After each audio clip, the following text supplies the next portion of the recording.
Donc, la discussion est ouverte. Nous avons une demi-heure et largement le temps de discuter. Qui, la première question? Oui, monsieur.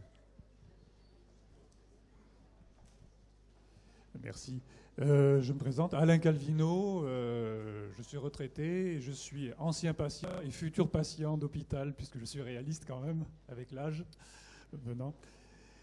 Voilà, j'avais une question. C'est sur un point qui n'a pas été tellement abordé pour l'instant aujourd'hui, me semble-t-il.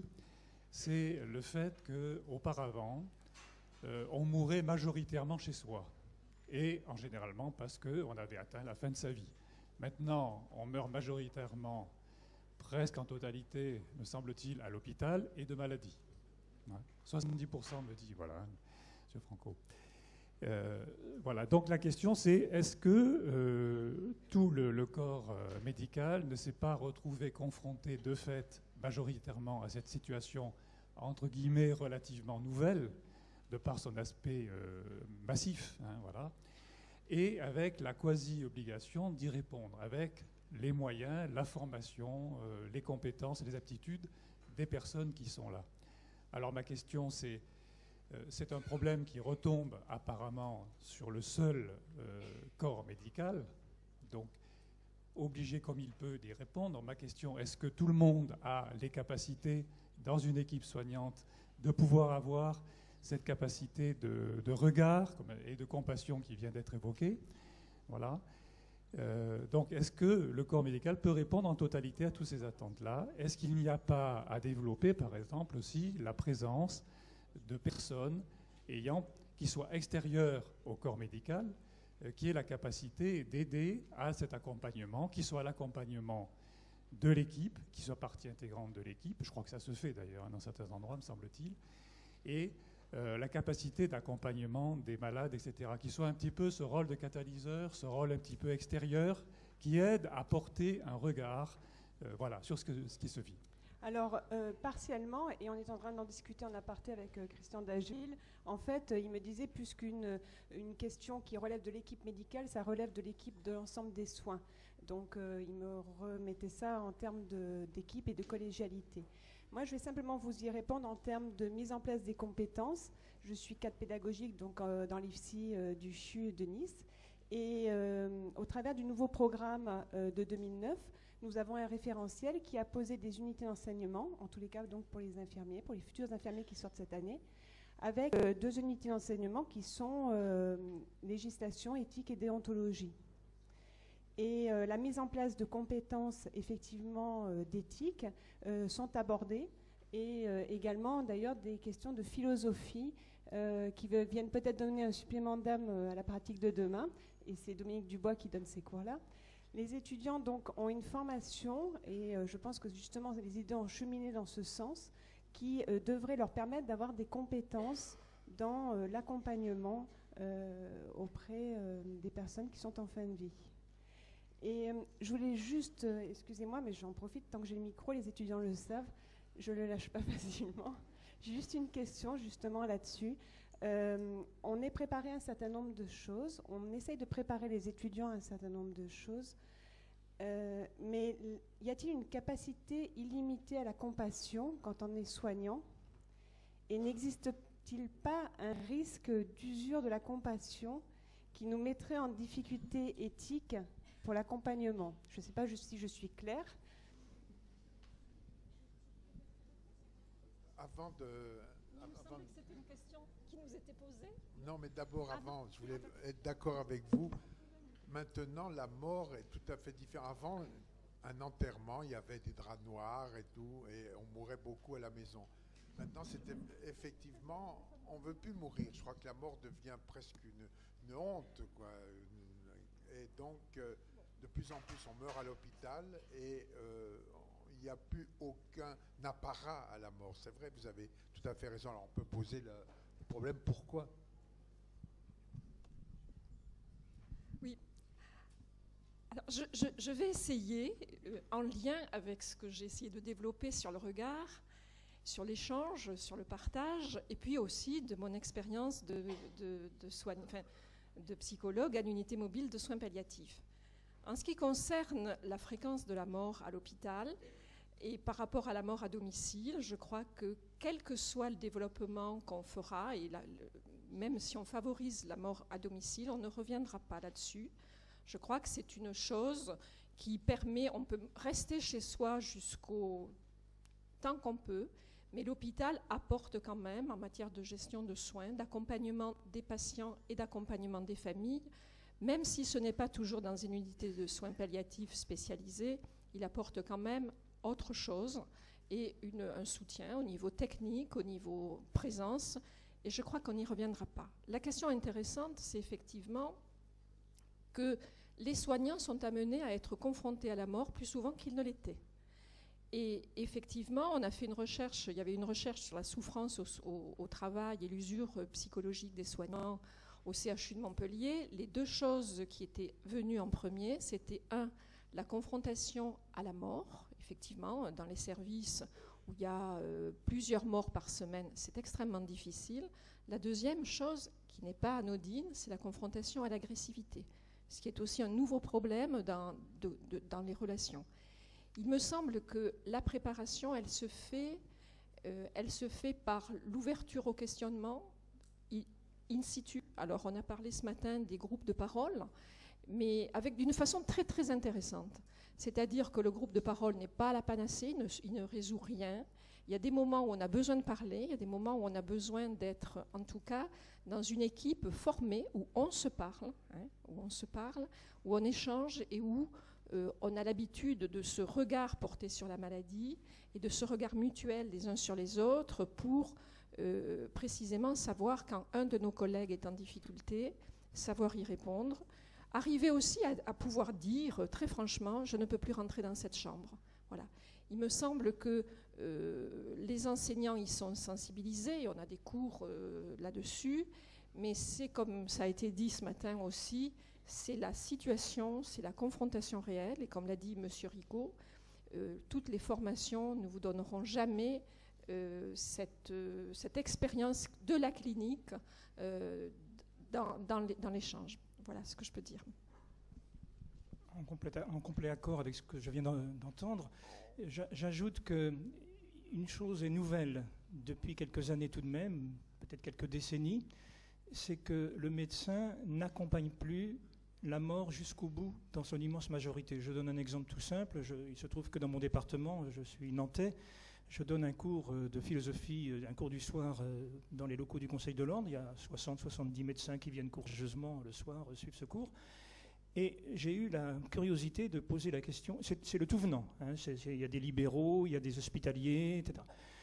Et j'ai eu la curiosité de leur poser la question, combien d'entre vous, dans l'année qui vient de s'écouler, ont accompagné un de leurs patients jusqu'au terme?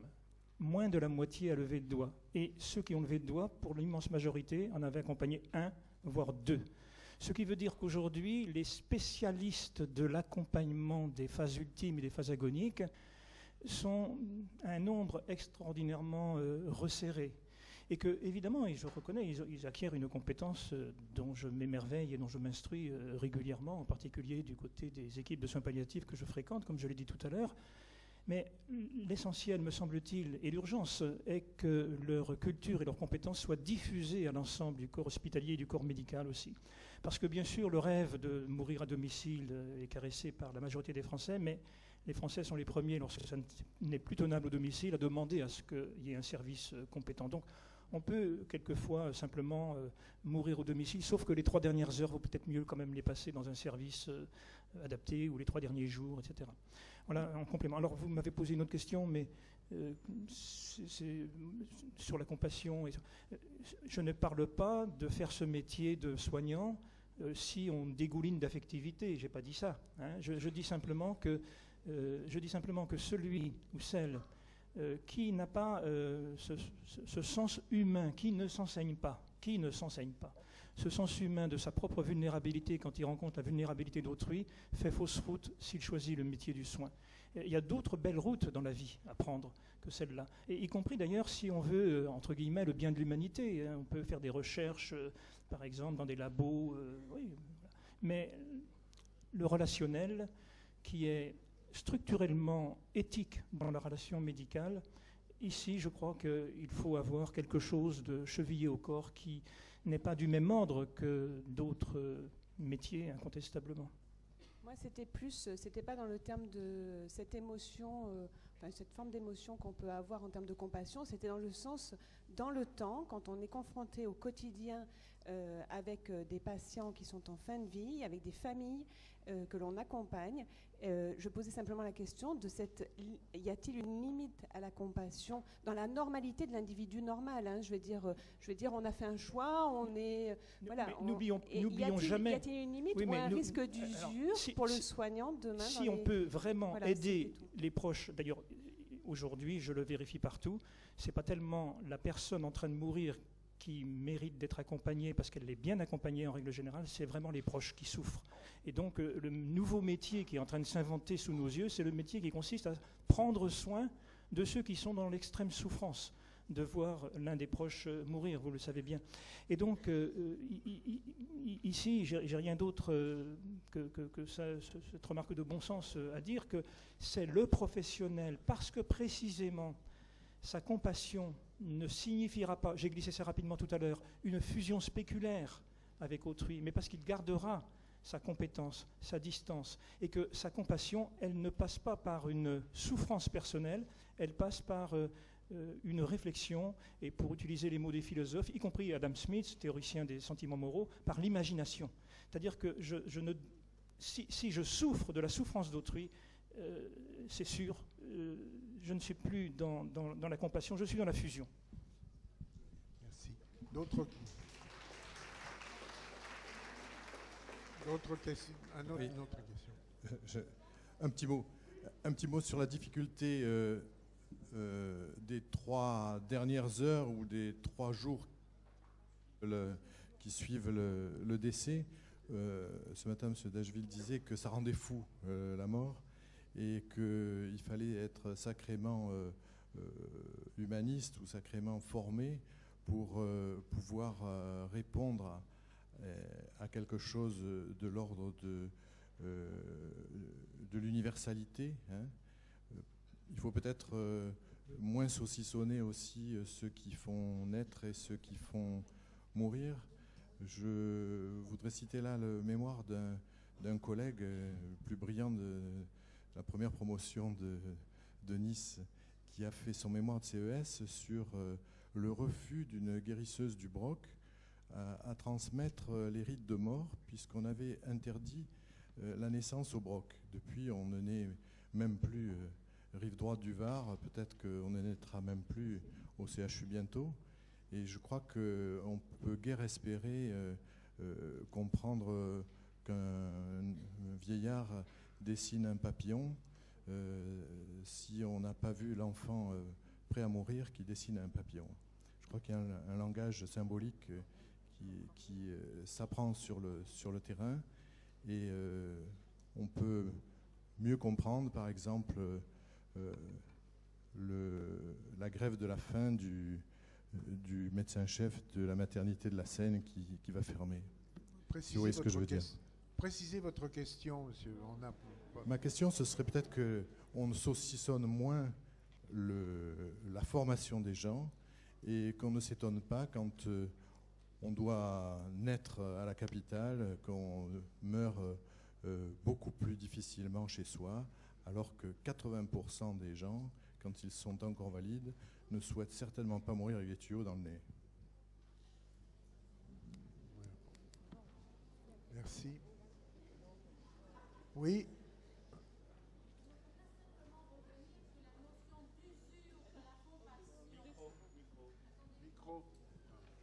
Chez Camicro, il y a une personne ici qui m'a demandé la parole depuis très longtemps, donc je voulais changer de... Bonjour, je suis Sophie Rioux, psychologue en cancérologie adulte. Pour rebondir sur la compassion, j'ai entendu dernièrement de la part d'un médecin sur une prise en charge d'un patient qui devait passer d'un stade curatif à palliatif, qu'il allait lui faire une chimiothérapie compassionnelle. Donc je me suis demandé est-ce qu'il faisait... il m'a donné l'impression de faire ça comme s'il faisait le bien. Alors je me suis demandé à qui il faisait le bien. Est-ce que c'était pour le patient? Est-ce que c'était pour sa famille? Est-ce que c'était pour l'équipe? Ou est-ce que c'était pour lui? Bon, j'ai pas eu de réponse. Parce que, en fait, ce médecin avait du mal à expliquer à la famille que justement on allait passer en palliatif, et alors que l'équipe sous-tendait qu'il fallait orienter le patient vers l'unité de soins palliatifs. Et donc, voilà, le patient est resté dans le service, il n'y a pas eu de réorientation. Pour rebondir aussi sur l'intervention de Madame Ziclé, quand on parle de regard, vous avez dit qu'au moment de la question de la mort, les regards ne vont plus dans la même direction. Et moi, je pense qu'à un moment donné, les regards vont plus forcément effectivement dans la même direction, mais à un moment, ça arrive. C'est pas un moment, mais c'est un endroit.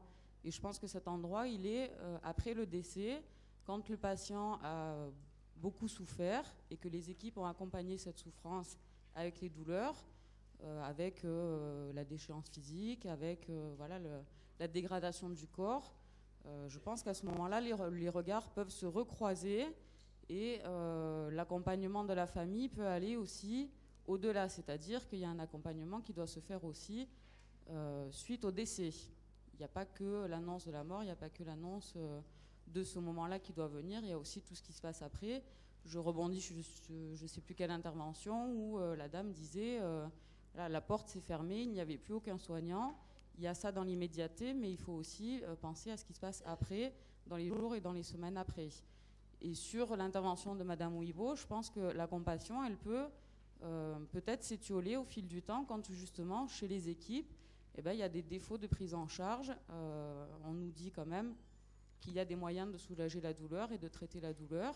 Sauf que, voilà, quand on commence à parler de chimiothérapie compassionnelle, soyez bref, autrement on n'arrivera pas à poser voilà, je me demande effectivement si la compassion des équipes va pouvoir continuer dans le temps sur des accompagnements de cette qualité. Je crois qu'on peut faire une réponse plus brève que votre question. La chimio compassionnelle, elle existe, je le sais bien, mais les traitements sont inutiles. Ils sont inutiles dans ces cas-là bien précis. Et la loi les interdit. Clairement, hein, l'article 1er de la loi du 22 avril 2005 dit que ces traitements peuvent être arrêtés lorsqu'ils sont disproportionnés, inutiles. Alors, mais cela dit, moi j'ai fait attention à ne pas utiliser le mot compassionnel tout à l'heure, parce que pour moi il est assez péjoratif. Je préfère toujours le mot compatissant, le compassionnel, je vous dis un peu ce que j'en pensais. Mais le compassionnel, ici, ça veut dire quoi? Ça veut dire je ne vous abandonne pas. C'est ça. Donc l'intention est bonne. Il peut se faire, et moi c'est ma position personnelle, hein, dans les cas d'éthique clinique qui me sont donnés à travailler depuis longtemps, ma position personnelle c'est de dire si c'est la seule solution pour dire à un malade qu'on ne l'abandonne pas, et si ça n'est pas coûteux pour la société, j'ose le dire, pourquoi pas faire quelque chose dont on sait que c'est inutile. Un peu comme ce gériatre que je vois dans une institution de retraite qui dit à la dame « Oui, je vais vous donner des pilules, là, ça va vous faire du bien. » Il sait très bien que ça ne lui fera rien du tout, mais ça fait plaisir à la dame qu'on s'occupe d'elle de cette façon. C'est du compassionnel. Il ne faut pas faire joujou avec ça trop. Je viens d'en donner deux limites. Il ne faut pas que ça soit coûteux, il ne faut pas que ça soit mensonger non plus. Mais l'essentiel, c'est toujours de trouver la stratégie de non-abandon.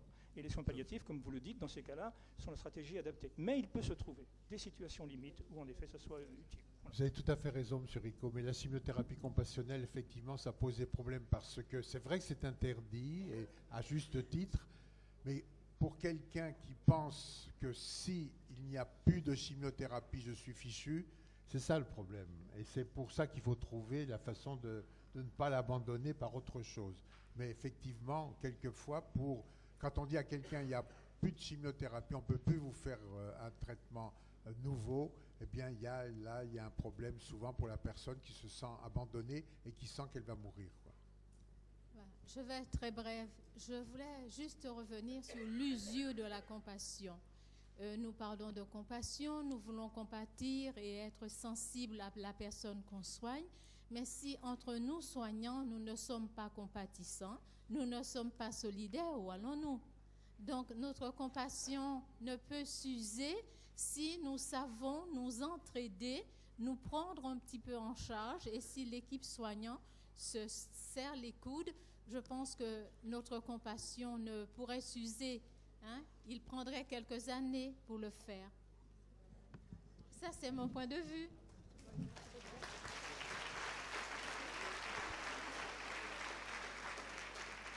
Merci. Une autre question? Il y a monsieur là-haut.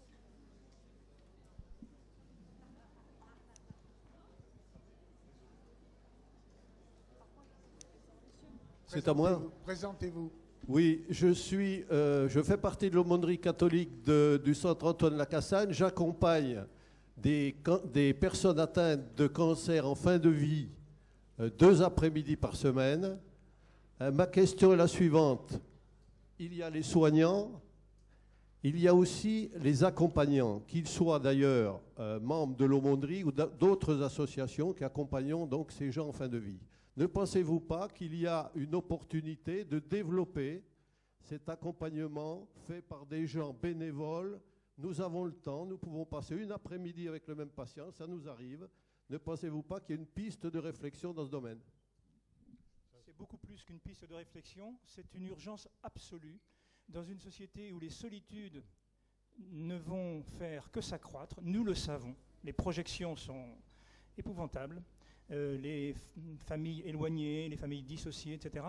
Nous savons que de plus en plus de gens vont mourir et meurent déjà seuls.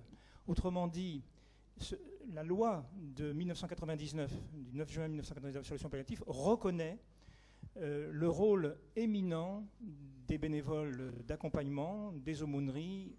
Bien entendu, je suis moi-même adhérent de Jalmave, le mouvement Jusqu'à la mort, accompagner la vie, et je sais que c'est très important qu'il y ait dans la société civile des gens, et pas forcément des gens âgés, je le dis auprès des jeunes ici, qui puissent donner 2-3 ans de leur existence pour 1 fois ou 2 fois par semaine aller rencontrer, écouter des personnes qui sont dans une relative solitude au moment de leurs derniers instants. Donc je vous remercie vraiment d'avoir souligné cette dimension qui est une dimension citoyenne.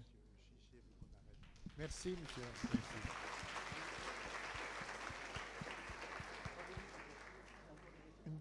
Une dernière question? Oui, ici. Bonjour, je m'appelle Rodel Christophe, je suis infirmier coordinateur en EHPAD, donc confronté à la mort assez régulièrement. On a parlé de compassion, de regard, souvent malheureusement en signifiant que c'était lié à une fonction. J'aimerais juste signifier qu'effectivement le regard, la compassion qu'on peut avoir n'est pas forcément liée à la fonction, parce que tout le monde qui est autour de la personne, je pense par exemple aux ASH également, sont dans ce mode de fonctionnement. Et moi j'aimerais savoir ce que vous pensez du côté du secret, on va dire, du secret médical, entre guillemets, de cette annonce, de la manière dont il est annoncé et de la façon dont les soignants ou les entourants, dont les ASH, peuvent réagir avec le soignant et la famille par rapport à ce qui est dit et annoncé. Si je peux me permettre, ça sera l'occasion d'une autre journée, la question de l'annonce, de ce qui est dit. Mais puisque j'ai le micro, je voudrais dire quelque chose qui vous expliquera peut-être quel est mon cheminement de pensée. Je voudrais repenser et revenir sur les vignettes cliniques de M. Dacheville, sur cet enfant qui ne pouvait pas mourir dans les bras de ses parents, et cet enfant qui a profité de ce que ses parents étaient allés dîner pour mourir. Et je crois que, il me semble, puisque nous avons parlé de compassion, nous avons parlé d'émotion, nous avons parlé de regard, peut-être que cet enfant dans les bras de ses parents ne pouvait pas mourir parce que ses parents ne pouvaient pas la lâcher. Et qu'il y a une hyperstimulation qu'on impose parfois, peut-être de l'acharnement compassionnel aussi, parfois, qu'on impose aux mourants, qui ne permet pas ce lâcher-prise. J'ai pas d'a priori, j'ai pas de religion, hein, si je peux m'exprimer ainsi, sur le temps de la mort et le moment de la mort qui a été annoncé, mais le fait que peut-être l'apaisement des émotions permet, c'est ce que nous voyons parfois, quelqu'un est seul toute la semaine et puis quelqu'un arrive et il décède à ce moment-là, et puis quelqu'un qui est accompagné non-stop va mourir pendant un intervalle de temps extrêmement court. Et je crois que ça, il faut peut-être apprendre à le respecter et à permettre aux soignants, quels qu'ils soient, de pouvoir le parler et de ne pas dire... je voudrais revenir aussi sur la vignette clinique de cette petite fille dont on n'a pas voulu, la petite fille dont la maman n'a pas été prévenue de la mort. C'est vrai que ce papa ne voulait pas que les médecins parlent de la mort à sa femme. Mais peut-être que dans ce cas-là, moi c'est ce que j'ai fait plusieurs fois, c'est un enfant qui me l'a appris. Dans ce cas-là, il fallait soutenir peut-être le papa pour que lui parle à la maman. Parce qu'il y avait peut-être des paroles que lui seul pouvait dire, et peut-être qu'il voulait protéger sa femme, et que pour lui, ce n'était pas au médecin à annoncer, mais c'était peut-être à lui de trouver les mots. Voilà, il me semble qu'on ne vole pas la mort des gens. Merci. Merci beaucoup, Mme Bigelet. On va arrêter là la session.